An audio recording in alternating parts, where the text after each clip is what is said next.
आप सभी दोस्तों को राधे राधे। साथी हमारा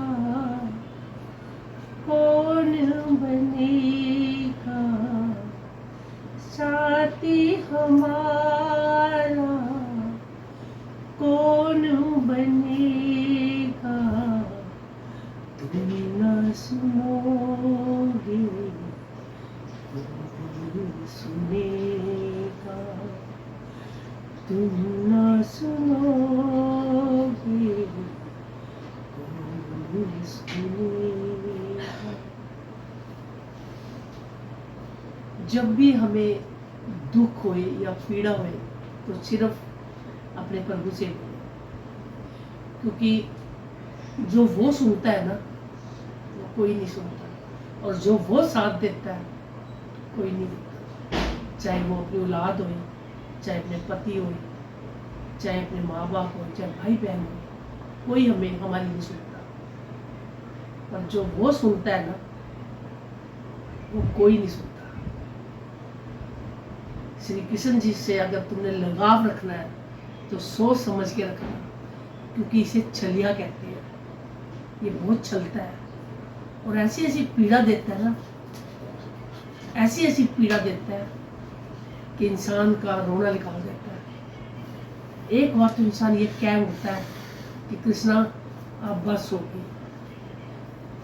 कहते हैं इतना दुख देता है, इतना दुख देता है, उसके सारे रिश्तेदार, उसका प्यार, उसका घर परिवार सब कुछ छीन लेता है, उसे बिल्कुल अकेला कर देता है, बिल्कुल अकेला, इतनी पीड़ा देता है।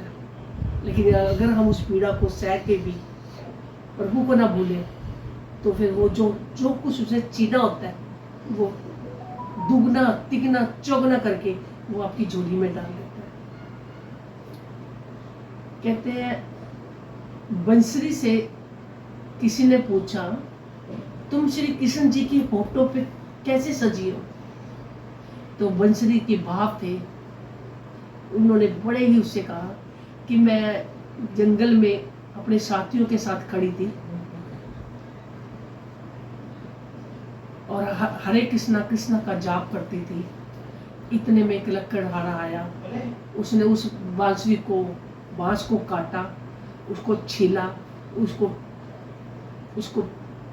रगड़ा, और इतनी मैंने पीड़ा सही, इतनी मैंने पीड़ा सही, फिर भी मैं उस पीड़ा को सहती रही और हरे कृष्णा हरे कृष्णा हरे कृष्णा कहती गई। लास्ट में उन्होंने मेरे शरीर में 6-7 छेद कर दिए, उससे मुझे और पीड़ा हुई, मैं आपको बयान नहीं कर सकती कि मुझे कितनी पीड़ा हुई, फिर भी मैं सहती रही। कहते जो सह गया वो तर गया। तो भगवान कृष्ण जी ने कहा मैंने बांसुरी तेरी इतनी परीक्षा ली,